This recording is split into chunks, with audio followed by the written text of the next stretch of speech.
So magandang araw po sa inyo lahat. Ngayon pag-usapan naman natin kung ano yung Python conversion.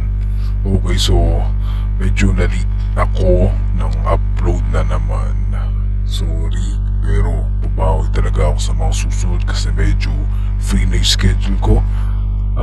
Yun. So umpisa na natin. So ano nga ba yung Python conversion? Bakit siya mahalaga? Okay, so sabi dito, a process that refers to converting data from data type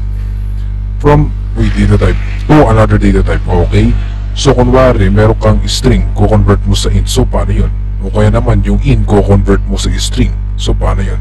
So bakit kailangan ng conversion? Kasi used when performing operations that requires data in a specific format.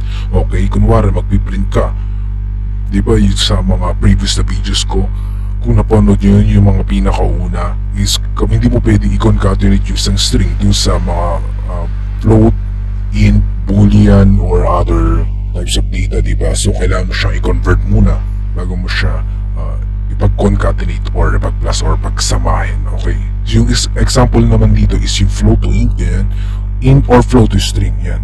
That's yung calculations type to list type. Although diniscuss ko lang yung list type, pero pa kasing iba't ibang calculations type like list, dictionary, saka set, yan. So umpisa muna natin sa conversion types. So meron kasing dalawang types ng conversion. Ito yung kadalasan explicit, implicit. Okay, kahit sa ibang languages, explicit, ito yung manually na kino-convert yung isang data type from another data type. Okay, yung type ng data, string to int, to string, kanon, ikaw mismo yung magko-convert. Okay, yung programmer mismo magko-convert. While yung implicit naman, yung mismong interpreter or yung mismong language yung magko-convert. Okay, so umpisa mo muna, mas madali kasi explicit eh. So umpisa mo muna natin sa explicit. Okay, kadalasan yan, manually converting a data to another type of data. Okay, examples yan, mga built-in functions. Okay, so medyo parang, di ko alam kung parang advanced or the intermediate, pero yung functions, ito yung word na kinokall mo. Okay, so ganyan yung functions. Int, tapos merong open close parenthesis. Diyan sa open, inside the open and close parenthesis, maglalagay ka dyan ng data. Okay, so yun yung functions. Merong word, tapos open and close parenthesis, maglalagay ka dyan para yun yung i-convert mo. So umpisa na natin. Okay, so kunwari meron tayo dyang int, kunwari convert natin from int to string. So paano yun? So kung meron ka dyan 18, so convert mo sa string. Okay, to string is equal to, nagamitin natin yung built-in function na str. Okay, then num. Okay, so kung piprint natin yung to string, okay, ang kalalabasan niya is 18 pa rin. So paano malalaman kung anong type ng data? Okay, so ipapasa mo siya sa another built-in method na type. Okay, tapos kung anong value or variable. Okay, so kung iraran natin yan, makita natin isa na siyang string. Pero kung iraran natin yan num, tapos yung pangunang-una, okay, dapat int, lalabas yan kasi int siya.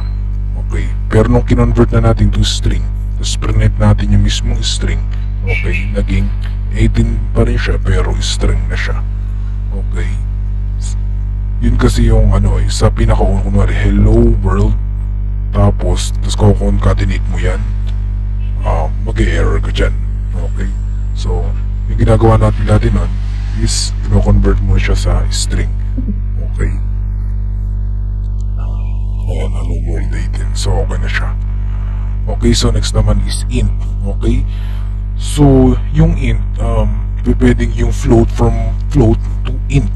Okay, so kunwari meron tayo dyang float na grade natin, kunwari 94 point Yan. Pero kung gusto mo lang kunin is yung 94. So, pwede mo siyang i-convert to int. Okay? To int is equal to yung tatawagin mo yung built-in function na int, tapos ilalagay mo sa loob ng open close parenthesis is yung value ng my float. Okay? So, kung piprint natin yan, to int, okay, ang kalalabasan yan is 94. Okay? So, ganun siya. So, tingnan natin para malaman natin yung type niya, kung int talaga. Okay. So, int siya. Okay. So, at maliban pala dun, so kung nakikita nyo yung ano ko, pakisabi na lang kung nakadistract to, no?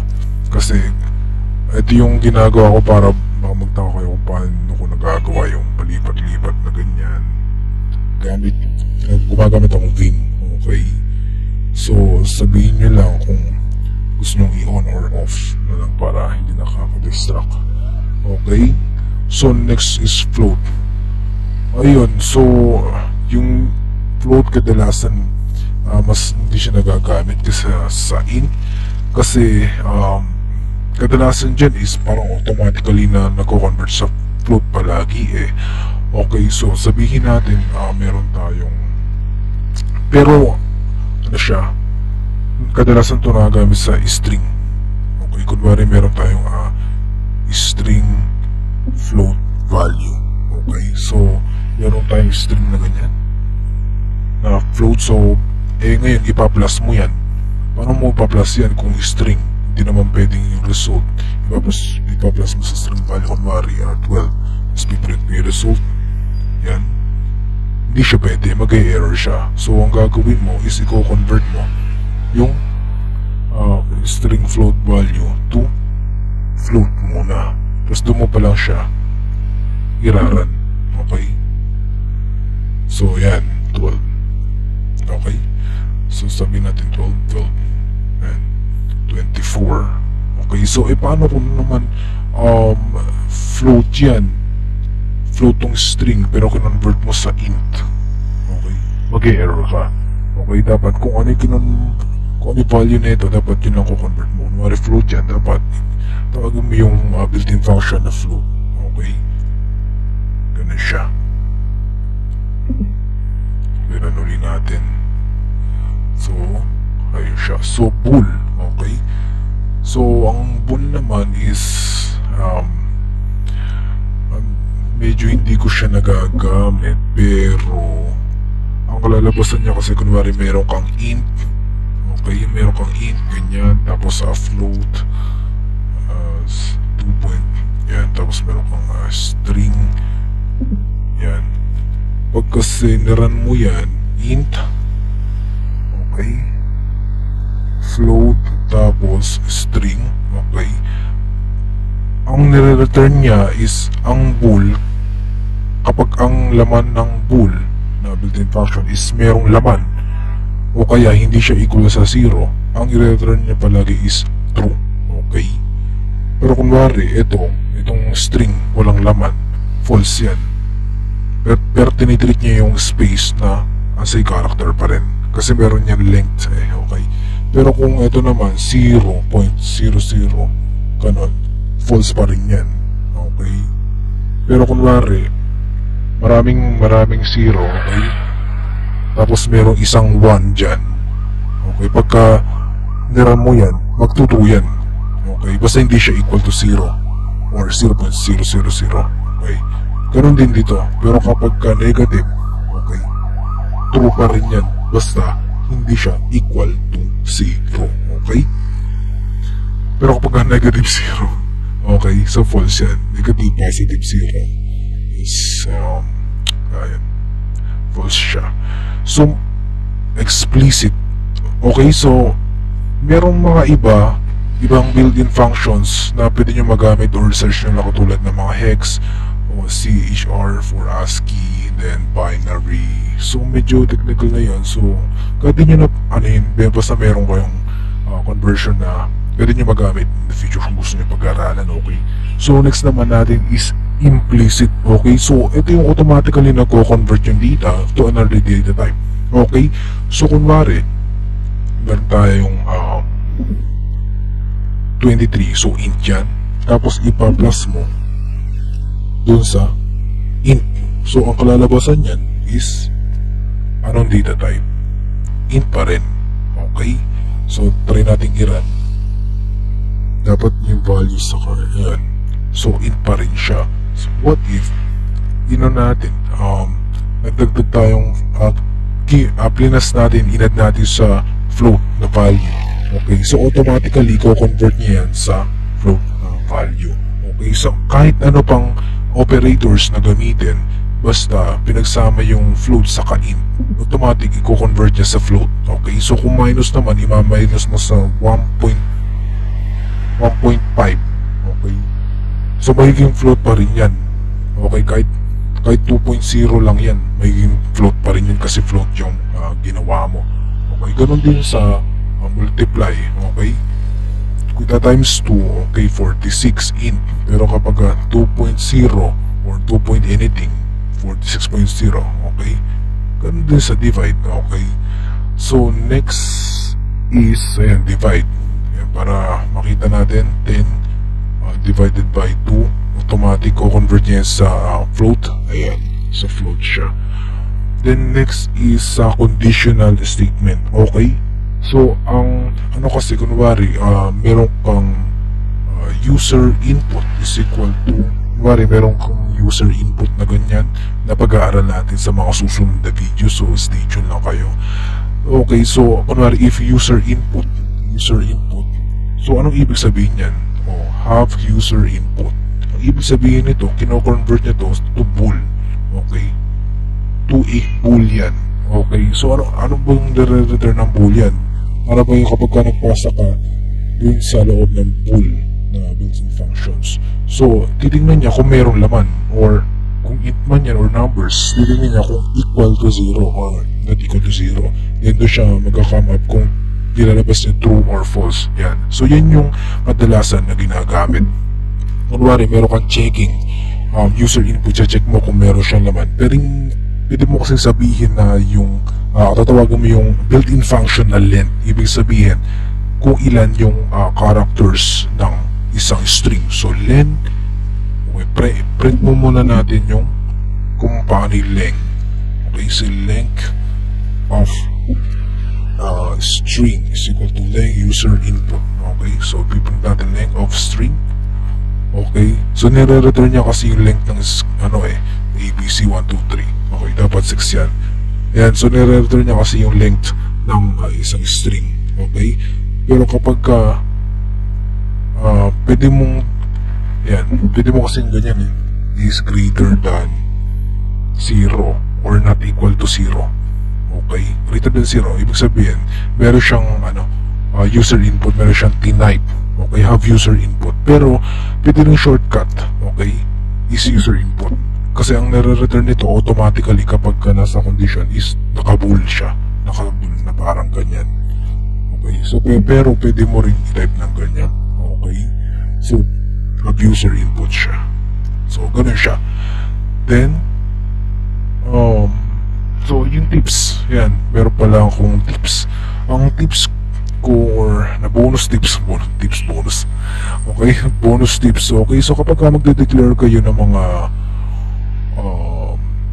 yung mga numbers, pwede mo silang i-divide sa hundreds in readability. Okay, so kunwari may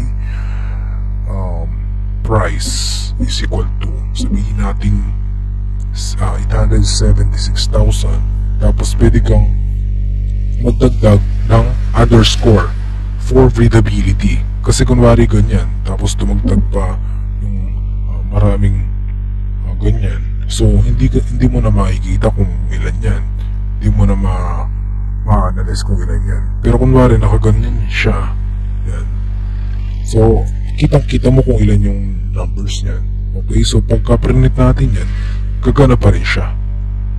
Okay, so pero pagka-print naman natin, ganito siya, para siyang nawalan ng underscore. So meron tayo susunod na bonus natin is yung format. Okay, so pwede natin i-declare uli. Okay, tapos tawagan natin yung format na built-in method. tapos yung mismong price, tapos yung comma, tapos second yung comma uli. So ganyan siya, yung string na comma. So kung piprint uli natin yan, ayan, so meron na siyang comma doon. So yun siya. Okay, pero ingat lang kayo kunwari ganyan, so anong kalalabasan yan? Okay, maiging ano yan, 59 million. Okay, kasi ano dito 100,000, 59 million. Okay, so ingat lang kayo sa underscore nyo, kasi susundin talaga ng language yung hundreds okay. Then last yung string, okay. So meron kasing di ko lang alam kung na-discuss ko na to, automatically kino-convert ng F string yung mga other data types as a string. So kunwari yung result, okay, so yung F string ganyan. Tapos meron kang grade, okay, 7, yan, grade number 2 is equal to 88. Yan, so automatically i-convert niya yan. Okay, kahit hindi ka na gumamit ng mga in, float, or str, ganon, automatic. Ay, wait lang, mali. Walang result. Ayan. So, ayan siya. Automatic niyang kino-convert. Or kahit sabihin natin pa yan, mismong true. O kaya naman, yung mismong list. Ayan. Automatically kino-convert niya as string yan. So, yun lang. So, sa tingin ko, next natin is loops. So, puntan tayo sa loops. So, maraming salamat sa panonood. Stay tuned. Maraming salamat.